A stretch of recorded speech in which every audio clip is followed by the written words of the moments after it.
왜 도널드 트럼프? 자신을 평화의 대통령이라고 자처하는 남자. 역사적으로나 명성으로나 똑같이 권위 있는 피파 평화상을 수상한 남자. 그리고 언젠가 노벨 평화상을 받기를 바라는 남자가 이렇게 많은 전쟁을 치르고 있는 걸까요? 그의 첫 임기는 달랐습니다. 그는 시리아에서 여러 차례 공습을 벌이고 이란의 주요 군사 인사를 암살했습니다. 하지만 그는 새로운 대규모 적대 행위를 시작하는 것은 피했습니다. 최소한 레이건 대통령 이후로 어떻게 계산하느냐에 따라 다르지만 그런 일을 한 첫 번째 대통령이었습니다. 이번에는 국방부가 좀 더 바빴습니다. 2025년 3월에는 후티 반군을 상대로 2달간의 전쟁이 있었고 6월에는 이란의 핵 프로그램을 겨냥한 하루짜리 작전이 있었습니다. 그 후 베네수엘라 해안에서 카르텔 소탕 작전이 오랜 기간 이어졌고 결국 1월 에마두로가 체포되었습니다. 이제 우리는 이란 전쟁을 맞이하게 되었습니다. 게다가 그는 몇몇 공백을 메우려고 소규모 제한적 타격도 추가로 감행했습니다. 쿠바에서도 심상치 않은 움직임이 감지되고 있지만 그 이야기는 다음에 하도록 하죠. 에픽 퓨리 작전 이전에는 방금 제 자동 완성 때문에 세프틱 퓨리 작전으로 잘못 나왔네요. 이런. 트럼프의 아메리카 퍼스트 지지층은 그의 새로운 노선을 어느 정도 감수할 의향이 있었습니다. 그들이 상상했던 고립주의는 아니었을지 몰라도 군사 전략은 최소한의 개입만을 추구했습니다. 미국이 무엇을 하든 그 지역에 너무 깊이 관여하지 않았고 국가에 대한 위험도 거의 없었습니다. 조지 W. 부시 시절에 전쟁이 반복된 것은 아니었습니다. 여론조사에 따르면 트럼프의 메가 지지층 중 일부만이 이란 전쟁으로 이탈한 것으로 나타났습니다. 하지만 그 실망한 사람들 역시 앞서 언급한 그 질문을 스스로에게 던지고 있습니다. 어떻게 평화의 대통령이 이렇게 많은 분쟁에 휘말릴 수 있습니까?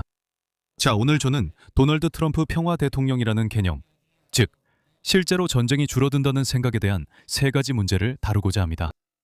첫째, 평화 대통령이라는 전제가 여기서는 정확하지 않을 수 있습니다. 둘째, 누군가가 평화를 좋아한다고 해서 실제로 더 많은 평화가 온다는 논리적 연결은 전쟁의 원인을 근본적으로 오해하는 것입니다. 네, 저희도 몇 마디 하겠습니다. 그리고 셋째, 전쟁에 대한 더 큰 반감이 오히려 어떤 상황에서는 전쟁을 더 많이 일으킬 수도 있습니다. 네, 더 많은 대사가 있을 겁니다. 그리고 만약 여러분이 계속 지켜봐 주신다면 저는 노벨 평화상과 트럼프의 명백한 비합리성에 대해 정신없는 분노를 쏟아낼 겁니다. 하지만 트럼프가 평화 대통령이라는 그 초기 전제에 대해 간단히 의문을 제기해 봅시다. 저는 트럼프가 전통적인 워싱턴 컨센서스만큼 국제적 결과에 큰 가치를 두지 않는다는 것 외에 그 개념을 어떻게 정의해야 할지 정확히 모르겠습니다. 사실 그 정도가 과장되었다고 해도 그것이 사실이라고 믿는 것은 합리적이라고 생각합니다. 그럼에도 불구하고 트럼프가 2024년 대통령 선거에서 승리하기 위해 구축한 연합에서 그 과장된 부분을 볼 수 있습니다. 아메리카 퍼스트. 고립주의자들은 듣고 싶던 말을 들었고 반면 원하는 곳에서 원하는 일을 하겠다고 여긴 사람들도 있었습니다. 사람들은 그 캐치프레이즈를 듣고 곧바로 자신들만의 해석으로 받아들였습니다. 비록 그 2가지는 서로 정반대임에도 불구하고 말이죠. 트럼프는 국제 질서가 생긴 이후 어떤 대통령보다도 국제 질서에 관심이 적다는 것은 분명히 사실이라고 생각합니다. 그의 우크라이나에 대한 입장과 나토 관련 행보 중 일부를 설명하기가 그렇지 않고서는 매우 어렵습니다. 하지만 그것이 더 넓게 적용된다고 생각하는 것은 다소 비약이라고 할 수 있습니다. 이란이 미국에서 트럼프 암살을 위해 요원을 고용했다는 사실을 잊지 맙시다. 이로 인해 바이든 행정부는 그런 시도가 전쟁 행위가 될 것이라고 선언했습니다. 그리고 더 일상적인 문제에 있어서도 그는 중국에 대해 워싱턴 외교안보 기득권층에서 가장 강경한 인물을 국방부 정책 담당 차관으로 임명했습니다. 요점은 저는 이 주장 전제 자체가 의심스럽다고 생각합니다. 하지만 그 주장을 다시 올리고 나머지가 어떻게 무너지는지 봅시다. 이상하게 들릴 수도 있지만 더 많은 평화를 원한다고 해서 반드시 더 많은 평화가 따라오는 것은 아닙니다. 이제 저와 함께 여러 번 경험해 보셨다면 어떤 전쟁이든 왜 일어나는지 설명하려면 협상 마찰이 필요하다는 것을 아실 겁니다. 그 이유는 전쟁이 비용이 많이 들기 때문이며 양측 모두 전쟁의 예상 결과에 상응하는 합의에 도달하는 것이 더 이익이기 때문입니다. 이러한 합의는 전투가 가져올 결과와 비슷하지만 아시다시피 대규모 사망이나 파괴로 이어지지는 않습니다. 그래서 이런 논의를 볼 때 평화주의 대통령이 전쟁을 줄이는 것과 연결되는 어떤 요인이 있다면 그것은 협상 마찰과 어떻게 연결되는지를 통해 작동해야 합니다. 여기에는 쉽게 빠지는 유혹적 논리가 있습니다. 트럼프가 국제적 이해관계를 그다지 중요하게 여기지 않는다면 그것은 사실상 그의 전쟁 비용을 높이는 셈이 됩니다. 기억하세요. 전쟁이 한 행위자에게 얼마나 큰 비용이 드는지는 실제 물리적 비용과 이해관계의 가치의 비율에 달려 있습니다. 만약 이해관계가 낮다고 생각한다면 그에 따라 전쟁의 비용이 높게 인식됩니다. 이는 트럼프가 전쟁을 더 꺼리게 되어 상호 수용 가능한 합의 범위가 확장된다는 의미입니다. 협상 범위가 넓어지면 합의가 더 쉬워집니다. 맞죠? 많은 경우에 그 말이 맞습니다. 협상 범위의 크기는 정말 중요합니다. 하지만 곧 설명하겠지만 일반적으로 더 크다고 해서 더 좋은 것은 아닙니다. 하지만 먼저 더 시급하게 다뤄야 할 점이 있습니다. 설령 우리가 평화 대통령이 협상 마찰의 영향을 줄여 전쟁이 줄어든다고 생각하더라도 트럼프 본인이 실제로 갈등을 줄인다고 결론 지을 수는 없습니다.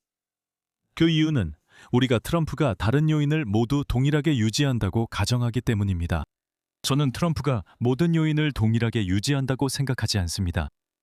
여기서 제가 말하고자 하는 범위를 명확히 하기 위해 이 대화를 트럼프에게만 해당하는 항목들로 한정하고 싶습니다.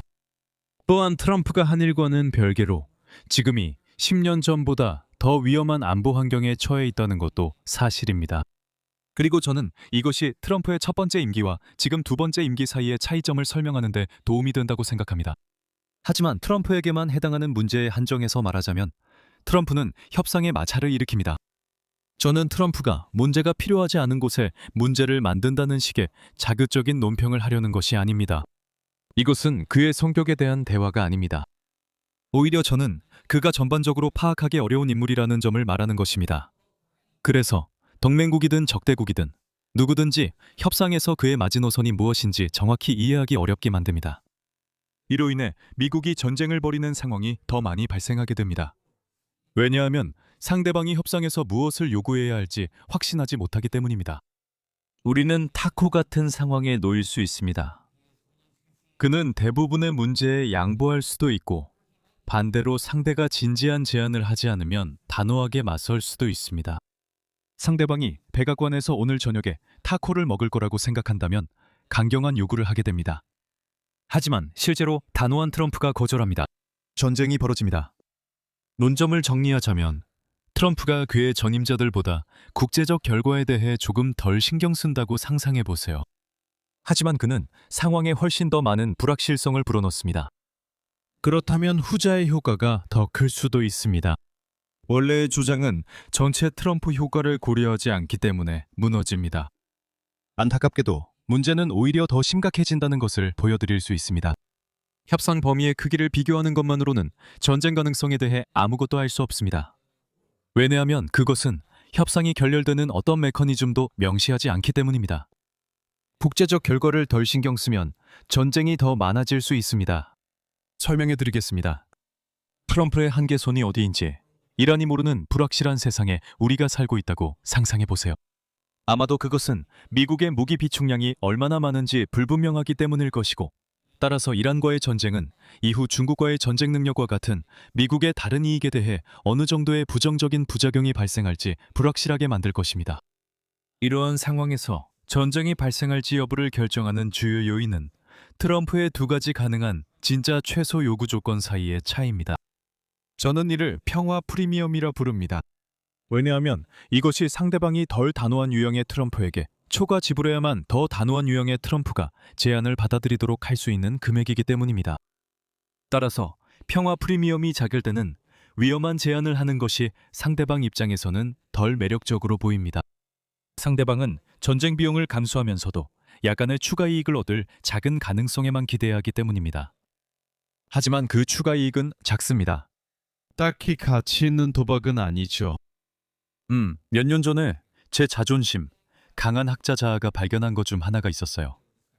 기억하세요. 그는 실제로 교수이고 실제로 게임 이론가입니다. 지도자가 판돈에 덜 신경 쓸수록 평화 프리미엄이 더 크다는 것입니다. 전쟁의 물리적 비용이 고정돼 있다고 가정할 때입니다. 판돈에 매우 신경 쓰는 트럼프라면 가능한 최소값이 이렇게 보일 것입니다. 반면에 판돈에 별로 신경 쓰지 않는 트럼프라면 가능한 최소값이 이렇게 보일 것입니다. 직관적으로 트럼프가 더 신경 쓸수록 두 가능성 모두 전쟁의 예상 결과에 가까워집니다. 그는 실제 비용과 상관없이 더 감소하려는 경향이 있기 때문입니다. 반대로 트럼프가 덜 신경 쓸 때는 이런 가능성이 더 넓게 확장됩니다. 하지만 여기서 핵심은 트럼프가 더 많이 신경 쓸수록 평화 프리미엄이 더 작아지고 덜 신경 쓸수록 평화 프리미엄이 더 커진다는 점입니다. 결국 트럼프가 더 신경 쓸수록 협상 마찰이 줄어듭니다. 2차 도함수에 익숙한 분들은 이 순간을 즐기세요. 이제 사회과학에서 2차 도함수가 중요해졌기 때문입니다. 왜 이렇게 작동하는지에 대한 가장 직관적인 설명은 극단적인 경우에 어떤 일이 일어나는지를 보면 알 수 있다는 점입니다. 트럼프가 그 쟁점에 걸린 이익에 무한한 가치를 둔다고 상상해보세요. 그러면 미국이 전쟁에서 큰 물리적 비용을 치르든 작은 비용을 치르든 상관이 없게 됩니다. 결과적으로 전쟁의 진정한 비용은 사실상 무의미해집니다. 상대방은 트럼프가 전쟁의 비용을 사실상 무시하기 때문에 그를 달래기 위해 전쟁의 예상 결과를 그에게 줘야만 합니다. 트럼프가 걸린 이해관계에 대해 덜 신경 써야만 불이익에 의미 있는 차이가 생길 수 있습니다. 따라서 도널드 트럼프가 평화 대통령일 가능성 자체가 아이러니하게도 더 많은 전쟁을 초래할 수 있습니다. 한 걸음 더 나아가 노르웨이로 가서 노벨 평화상이 이 문제에 어떻게 작용하는지 분석해 보겠습니다. 댓글을 확인해 보면 외부인인 우리가 트럼프 행정부의 전략에 대한 모든 논리적 분석을 포기해야 한다는 제안이 자주 보입니다. 결국 트럼프 자신이 비이성적이기 때문입니다. 그런 댓글들 중에서 제가 재미있게 느끼는 점은 트럼프의 비이성성을 말하는 설명들 대부분이 실제로는 전략적이거나 사회과학적인 의미의 비이성성을 설명하지 않는다는 것입니다. 일상 용어에서 irrational은 이상한과 동의어입니다. 사회과학에서는 비이성적이라는 말이란 인센티브 구조에 반응하지 않는다는 의미입니다. 제가 이 점을 여기서 특별히 언급하는 이유는 트럼프가 노벨 평화상 수상에 집착하는 듯한 모습과 관련이 있기 때문입니다. 이 이야기는 곧바로 그의 합리성에 대한 논평으로 이어집니다.